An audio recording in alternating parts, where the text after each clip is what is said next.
ಇನ್ನು ಮುಡಾ ಹಗರಣದ ತನಿಖೆ ಕ್ಲೈಮ್ಯಾಕ್ಸ್ ಹಂತಕ್ಕೆ ಬಂದಿದ್ದು ಸೋಮವಾರ ಸಂಜೆಯೊಳಗೆ ಲೋಕಾಯುಕ್ತ ಅಧಿಕಾರಿಗಳು ಹೈಕೋರ್ಟ್ಗೆ ರಿಪೋರ್ಟ್ ಸಲ್ಲಿಸುವ ಸಾಧ್ಯತೆ ಕೂಡ ಇದೆ. ಇದರ ನಡುವೆ ರಾಜ್ಯಪಾಲರ ಅನುಮತಿ ಪ್ರಶ್ನಿಸಿ ಸಿಎಂ ಸಲ್ಲಿಸಿದಂತಹ ಅರ್ಜಿ ವಿಚಾರಣೆಯನ್ನ ಮಾರ್ಚ್ 22ಕ್ಕೆ ಮುಂದೂಡಲಾಗಿದೆ.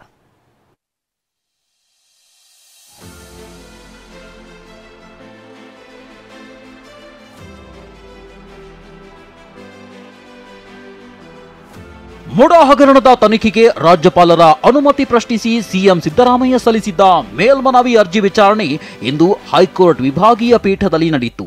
ಸಿಎಂ ಪರ ಪ್ರೊಫೆಸರ್ ರವಿವರ್ಮ ಕುಮಾರ್, ಅಭಿಷೇಕ್ ಮನು ಸಿಂಘ್ವಿ ವಾದಿಸಿದ್ರು. ಸರ್ಕಾರದ ಪರ ಎಜಿ ಶಶಿಕಿರಣ್ ಶೆಟ್ಟಿ, ಕಪಿಲ್ ಸಿಬಲ್ ವಾದ ಮಂಡಿಸಿದ್ರೆ, ಜಮೀನಿನ ಹಿಂದಿನ ಮಾಲೀಕ ದೇವರಾಜು ಪರ ದುಷ್ಯಂತ್ ದವೆ, ಸ್ನೇಹಮಯಿ ಕೃಷ್ಣ ಪರ ಕೆಜಿ ರಾಘವನ್ ವಾದಿಸಿದ್ರು. ಹೈಕೋರ್ಟ್ ವಿಭಾಗೀಯ ಪೀಠದಲ್ಲಿ ಸಿಎಂ ಸಿದ್ದರಾಮಯ್ಯ ಪರ ವಕೀಲರು ವಾದ ಮಂಡನೆಗೆ ಕಾಲಾವಕಾಶ ಕೋರಿದ್ರು. ಹೀಗಾಗಿ ಮಾರ್ಚ್ 22ಕ್ಕೆ ವಿಚಾರಣೆ ಮುಂದೂಡಿ ಹೈಕೋರ್ಟ್ ಆದೇಶಿಸಿತು. ಕ್ಲೈಮ್ಯಾಕ್ಸ್ ಹಂತದಲ್ಲಿ ಮುಡಾ ಹಗರಣದ ತನಿಖೆ. ಮುಡಾ ಹಗರಣದ ತನಿಖೆ ಚುರುಕುಗೊಳಿಸಿರುವ ಲೋಕಾಯುಕ್ತ ಪೊಲೀಸರು 3000ಕ್ಕೂ ಹೆಚ್ಚು ಪುಟಗಳ ವರದಿ ತಯಾರಿಸಿದ್ದಾರೆ. ಲೋಕಾಯುಕ್ತ ಎಸ್ಪಿ ಟಿಜಿ ಉದೇಶ್ ವರದಿ ಸಿದ್ಧಪಡಿಸಿದ್ದು ನಿನ್ನೆಯೇ ಎಡಿಜಿಪಿಗೆ ಸಲ್ಲಿಸಿದ್ದಾರೆ. ಹಿಂದೆ ಕೋರ್ಟ್ಗೆ ವರದಿ ಸಲ್ಲಿಸಲಾಗುತ್ತೆ ಅಂತ ಹೇಳಲಾಗಿತ್ತು. ಆದರೆ ಸೋಮವಾರದವರೆಗೂ ಸಮಯಾವಕಾಶ ಇರೋದ್ರಿಂದ ಸೋಮವಾರದೊಳಗೆ ವರದಿ ಸಲ್ಲಿಕೆಯಾಗುವ ಸಾಧ್ಯತೆ ಇದೆ. ಲೋಕಾಯುಕ್ತ ವರದಿ ಬಗ್ಗೆ ಪ್ರತಿಕ್ರಿಯಿಸಿದ ಸಿಎಂ ಸಿದ್ದರಾಮಯ್ಯ, ನನಗೆ ಅದರ ಬಗ್ಗೆ ಗೊತ್ತಿಲ್ಲ ಅಂದ್ರು. ಇತ್ತ ಲೋಕಾಯುಕ್ತರ ಮೇಲೆ ಬಿಜೆಪಿಯವರಿಗೆ ವಿಶ್ವಾಸ ಇಲ್ವಾ ಅಂತ ಎಂಬಿ ಪಾಟೀಲ್ ಪ್ರಶ್ನಿಸಿದ್ರೆ, ಸಿಬಿಐ ಅವರ ಕೈಗೊಂಬೆಯಾಗಿದೆ ಅಂತ ಸಚಿವ ಪ್ರಿಯಾಂಕ್ ಖರ್ಗೆ ಕೆಂಡಕಾರಿದ್ದಾರೆ.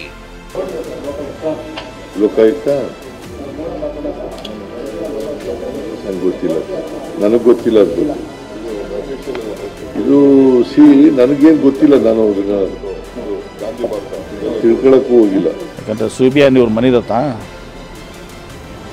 ಲೋಕಾಯುಕ್ತರ ಮೇಲೆ ವಿಶ್ವಾಸ ಇಲ್ಲ ಅವ್ರಿಗೆ. ಸಿಬಿಐ ಅಂದ್ರೆ ಏನು, ಅದು ಬಿಜೆಪಿ ವಿಂಗ್. ಅದು ಲೋಕಾಯುಕ್ತರಿಂದ ತನಿಖೆ ಆಗಿದ್ದು ನಾವು ಇದು ಮಾಡ್ತೀವಿ, ಸಿಬಿಐದಿಂದ ಇದು ಮಾಡ್ತೀವಿ ಅಂತಂದ್ರೆ ಸಿಬಿಐ ಅವ್ರ ಕೈನಲ್ಲೇ ಇದೆಲ್ಲ, ಅದು ಒಪ್ತೀವಲ್ಲ ನಾವು.